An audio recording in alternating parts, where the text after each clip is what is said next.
नीति न्यूज में आपका स्वागत है। आज आज जिला बिजनौर से एक बड़ी राजनीतिक खबर सामने आई है, जहां बहुजन समाज पार्टी को मजबूत करने की दिशा में एक अहम कदम उठाया गया। बहुजन पैंथर ऑफ इंडिया राजनीतिक संगठन के राष्ट्रीय अध्यक्ष एडवोकेट अरुण कुमार उर्फ रोनी जी ने अपनी पूरी टीम के साथ बहुजन समाज पार्टी में औपचारिक रूप से शामिल होकर एक नई राजनीतिक अध्याय की शुरुआत की है। इस मौके पर आयोजित कार्यक्रम में बड़ी संख्या में कार्यकर्ता समर्थक मौजूद रहे हैं। कार्यक्रम के दौरान एडवोकेट अरुण कुमार उर्फ रोनी जी ने संकल्प लेते हुए कहा कि वह जिला बिजनौर में बहुजन समाज पार्टी को जमीनी स्तर पर मजबूत करने के लिए पूरी निष्ठा और समर्पण के साथ कार्य करेंगे। उन्होंने कहा कि बहुजन समाज के अधिकारों की रक्षा और सामाजिक न्याय की लड़ाई और तेज की जाएगी। कार्यक्रम के दौरान उन्हें बहुजन समाज पार्टी की राष्ट्रीय अध्यक्ष सुश्री बहन कुमारी मायावती जी के आशीर्वाद से मुरादाबाद मंडल का कोऑर्डिनेटर नियुक्त किया गया है। इस नियुक्ति को कार्यकर्ताओं में उत्साह का विषय माना जा रहा है और इसे संगठन को नई ऊर्जा मिलने की उम्मीद बताई जा रही है। एडवोकेट अरुण कुमार रोनी ने अपने संबोधन में बहुजन पैंथर ऑफ इंडिया के सभी पदाधिकारी और कार्यकर्ताओं से आह्वान किया है कि वे समाज में व्याप्त जुल्म, अन्याय और भेदभाव के खिलाफ अपनी लड़ाई को और मजबूती से जारी रखें। उन्होंने कहा कि अब सभी मिलकर बहुजन समाज पार्टी के बैनर तले समाज के उत्थान और अधिकारों की रक्षा के लिए संघर्ष करेंगे। कुल मिलाकर इस राजनीतिक घटनाक्रम को जिला बिजनौर की राजनीति में एक महत्वपूर्ण बदलाव के रूप में देखा जा रहा है, जो आने वाले समय में नई समीकरण और संभावना पैदा कर सकती है। देखते रहिए आगे नितिन न्यूज। पैंथर की जो टीम है, ये निरंतर जो समाज सेवा आप कर रहे हो, इससे बड़ा फल कोई नहीं है। क्योंकि काशीराम जी ने कहा था, चाहे सत्ता रहे ना रहे, आप नेता बनो ना बनो, मगर जो समाज की लड़ाई है वो हमेशा चलती रहनी चाहिए। तो आप जो समाज की लड़ाई लड़ रहे हो, मैं भले से राजनीति में प्रवेश कर रहा हूं, मगर जो आप लड़ाई लड़ रहे हो ये निरंतर चलती, वैसे ही चलती रहनी चाहिए। क्योंकि कुछ जगह पर पार्टी नहीं खड़ी हो पाती है, स्टैंड नहीं ले पाती है, मगर आप लोग राजनीतिक रूप में कहीं ना कहीं समाज का स्टैंड लोगे, कहीं ना कहीं समाज की सेवा करोगे। तो मैं सभी पैंथर की टीम से भी यही कहना चाहता हूं, जो आप काम कर रहे हो इसके लिए बहुत बड़ा दिल चाहिए। अपनी जेब से पैसा फूकना पड़ता है, अपने बच्चों से दूर होना पड़ता है, मुकदमे लिखे जाते हैं, जो लिखे भी पड़े हैं इस टाइम।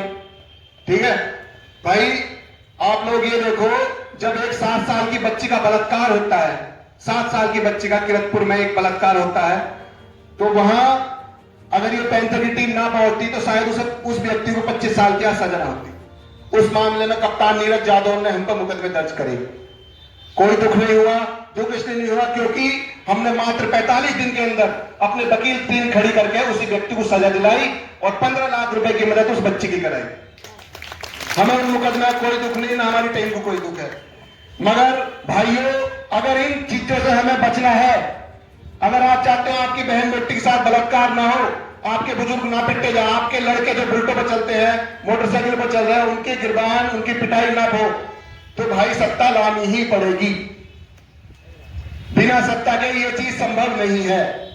आपको सत्ता लानी पड़ेगी, भागीदारी जरूर लेनी पड़ेगी।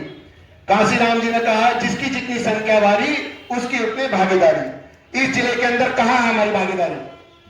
भाई 20-22% मुस्लिम है, एससी भी 22% है, और बीसी भाई भी करेंगे 85% हो रहे हैं हम सब लोग। और भागीदारी किसकी है वो सबको पता है। यहाँ बैठे कौन जिला पंचायत अध्यक्ष है और कौन विधायक है, एक ही समाज की थोड़ी भागीदारी होगी भाई, सब समाज की होनी चाहिए सभी पदों पे भागीदारी। तो कायदा तो यही बोलता है, 85% में से कहां है भागीदारी हमारी?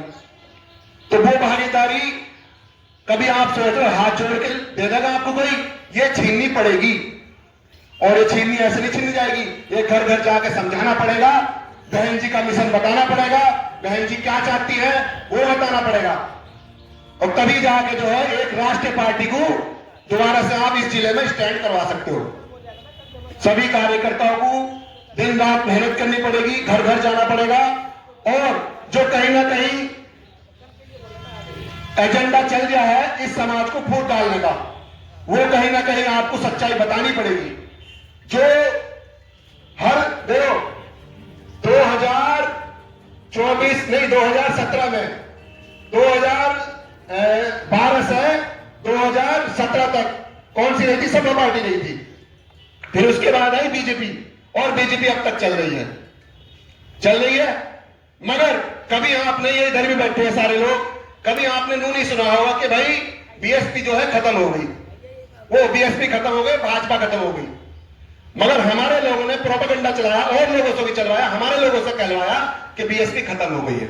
मगर कभी भाजपा 27 साल तक सत्ता में नहीं आई। कभी आपने सुना है उनके मुंह से कि भाजपा खत्म हो गई? बीच में सुना है आपने? उन्होंने कभी नहीं कहा है कि भाजपा खत्म हो गई है। मगर हमारे लोगों से मुंह में डाल दिया जाता है कि भाई बीएसपी खत्म हो गई, तुम कहां चढ़े हो? वो तो पेड़ा सूख गया है, वो तो बरगद का पेड़ा था, वो तो सूख गया।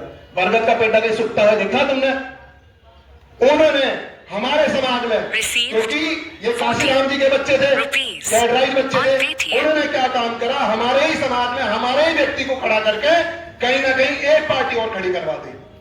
जो समाज आज तक एक मुट्ठी में था, वो कहीं ना कहीं तोड़वाने का काम करा गया, भाई भाई से लड़वाने का काम करा गया, बेटे को बाप से लड़ाने का काम करा गया। ये स्थिति है आज घर घर में। तो ये चीजें आपको समझनी पड़ेंगी, समझ के एक दूसरे को बताना पड़ेगा।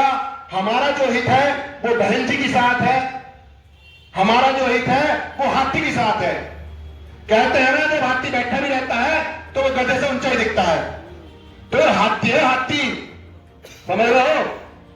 तो ये चीजें आप लोग समझो, और आने वाले टाइम में यहां 7 विधायक दो, जिला पंचायत अध्यक्ष दो, जिला पंचायत अध्यक्ष भी तुम्हें देना है, और विश्वास मानना 56 की 56 सीटों का अध्यक्ष ही करीब 30-35 जिला पंचायत सदस्य हमारे होंगे इस बार। ये मैं आपको विश्वास दिला रहा हूं। और 7-8 विधायक भी हमारे होंगे। मगर ये ऐसे नहीं होने की चीजें, हमें अपना घर छोड़ना पड़ेगा, अपने बच्चे छोड़ने पड़ेंगे, अपनी बहू छोड़नी पड़ेगी, तब जाके ये चीजें हम संभव कर सकते हैं।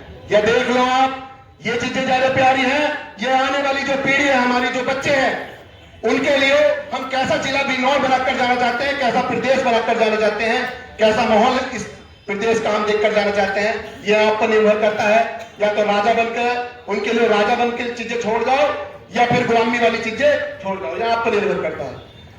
कोई शब्द गलत बोला गया हो तो सबको माफी चाहते हैं। अभी तो मैं राजनीतिक थे, अब राजनीति में घुसे हैं, तो धीरे धीरे आप लोग सिखाएंगे, हम सीखेंगे। जय भीम, जय भारत, जय संविधान। बहुत बहुत धन्यवाद।